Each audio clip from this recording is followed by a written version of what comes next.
Thank you so much for joining us. This is John Fox with Fox Sports Training, licensed physical therapist, and tons of accreditations and masters in exercise physiology. Did I say that correctly? Yeah, I'd throw the certified strength and conditioning specialist in there because that is the highest level personal training cert you get. Might validate some of this stuff we're going to talk about. Beautiful. So today our topic is fasting. We are here together to bring up topics that have to do with health and fitness and a myriad of other things that kind of have to do with that. So today, like I said, our topic is fasting. Enlighten us on how that would benefit somebody. Sure. Well, my take on fasting is the most important benefit is to reduce your visceral fat. That's something in your body that's really hard to get rid of and is actually a major factor in certain pathologies like cancer, fatty liver disease. And before we go on, I'm going to cut you off and just say, what is visceral fat for the people that don't know? Very good. Okay, so you have two types of fat in the body for the most part. You have your subcutaneous fats, the stuff that you can grab outside your skin. The more important fat to worry about is the visceral fat. That's the fat that's around your organs, specifically the liver. And that is accumulated because the liver is unable to process certain foods like high fructose corn syrup, for example. And it just stores it around your liver and other organs. And that can be deadly. I mean, it's probably the leading cause of death overall with heart disease and all those things. It all starts from that. So ridding your body of that's very important, and it's not easy to do. So we're here to kind of talk about how you do that. And how you do that is through fasting. Fasting, by definition, is kind of you freak your body out, or you starve your body into a survival mode, and it has to go look for cells that it can have as energy source because you're not feeding it.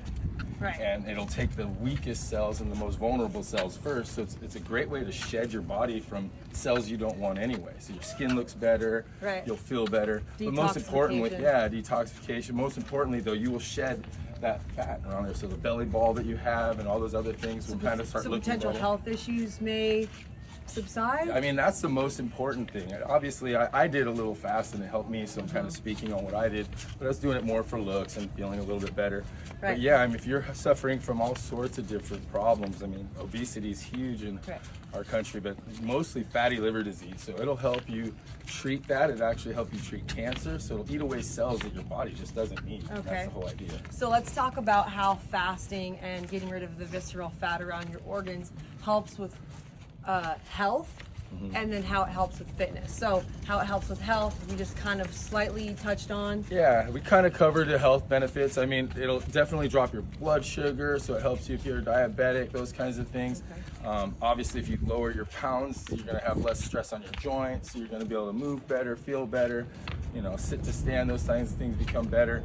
And as an athlete, you just don't want any unnecessary weight that you don't need. So if you're a fitness person, you just want to, if you want to get rid of the weight, you want to get rid of the right weight. The right weight is get rid of that first. That just alone gives you more energy to be able to go to the gym and get up and move your body and be able to do things. Exactly. So the whole idea is to get your body to get to a process called autophagy. And by definition, autophagy is self-eating. So your body starts eating away at stuff that it doesn't need to find this energy because you're not feeding it.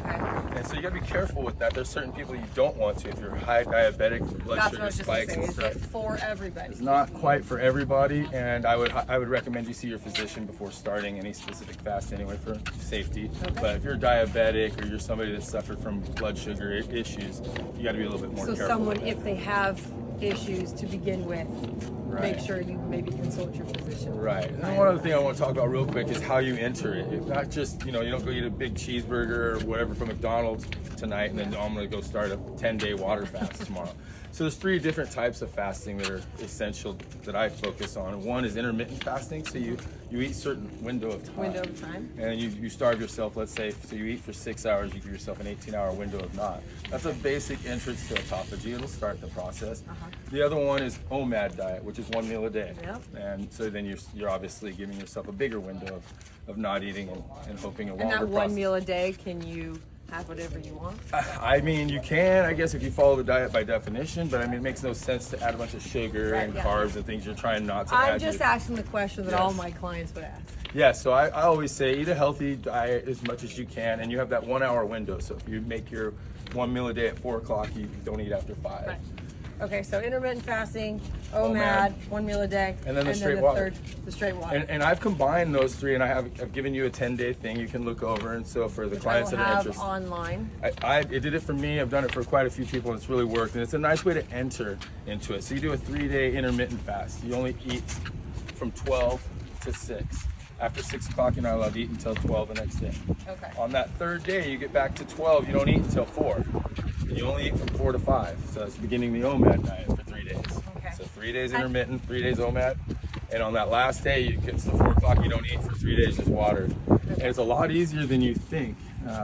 You'll kind of know, because as you enter autophagy, which is what we're trying to accomplish, you'll lose your appetite a little bit. You'll notice your stomach shrinking. Yeah. I want to mention one important factor that I did that I think everybody should use. At the very first thing you wake up in the morning is 2 shots of apple cider vinegar. You can mix it with water or lemon if you want, but that will help catalyze the And when would someone want to implement fasting? I don't think it's something you do all year long, Right. in my opinion. I mean, some people like to intermittent fast all the time, and I think it's safe, and I think that's fine. It's not something I would choose to do. I want to have my moments of going out and Yeah. eating whenever I want. Yeah. So I like to do it at least 3 times a year. I put myself through Smart. that 10-day process, and it works for me. Some people might need a little bit longer with each stage, and some people might want to go a little bit shorter. It's not easy, Yeah. but it's 10 days of discipline, and worth it's it. like anything else. If you put your head down and do it the right way, it's doable. Okay. But obviously no alcohol, and you try to do no sugar through those Yeah. 10 days. Okay. Thank you so much for joining us, John. You're welcome. I will add his Instagram and online presence to this video, so you can click the link below. Thank you so much.